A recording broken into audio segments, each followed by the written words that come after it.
Welcome to Raise Your Vibe with Rama. I am Rama Krishnan and I like to share wisdom nuggets from my life and from my studies and help people to live their life with little tips that can be applied in the moment and can raise your vibe, especially when your vibe is threatened by life situations. Today I want to talk to you about the trap of comparison. It was Theodore Roosevelt who said that comparison is the thief of joy. And he was so right. Think about this. One moment you are walking around feeling pretty good about your life, maybe even feeling proud of something you've accomplished, and then you learn of somebody who has a better deal than you, a better life than you, probably has gone to places you've not been, more travels, more good fortune, kids doing better than your kids, and suddenly all that joy is drained out of you, and you begin to feel that you don't have the right to your own well-being. That's what comparison does to us. And it's not true. Comparison is not true and it's not even fair. Think about this. No two fingerprints are the same. No two people are the same. No two lives are the same. No two stories are the same. And yet here we are in that moment of comparison, comparing ourselves with someone else and despairing over the disparity. Why do we compare?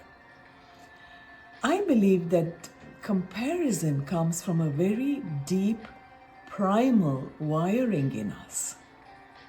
It's not a choice we make, it just happens spontaneously. And I believe that it's part of that survival kit. You remember, survival of the fittest?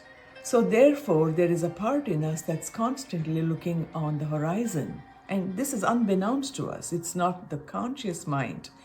It's this wiring that triggers this, and we are constantly looking on the horizon to make sure, am I good enough? Am I safe?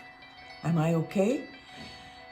And while this survival instinct might have helped us at one time in our journey, it's no longer useful to us. It brings our vibe down and takes the joy out of our life. So we need to understand it for what it is and then ask ourselves, what can I do when I am faced with the demon of comparison? Now, our sense of well-being is pretty fragile. In one moment, it is threatened by issues that bring us to the place of comparing ourselves with another. But on the other hand, we also have the capacity, the resilience to deepen this sense of well-being, to strengthen our sense of well-being if we are able to apply some wisdom and some choices in the present moment. We have the capacity, we have the awareness, and if we have the tools, we can actually use comparison to our own advantage. So here are 3 steps that I want to share with you that are very helpful in the moment when the trap of comparison has got us in its grip. Step 1. Step 1 is name it. In your own mind, tell yourself, this is comparison that I am doing. Naming it means that you are stepping out of it and putting your finger on what exactly took place in that moment.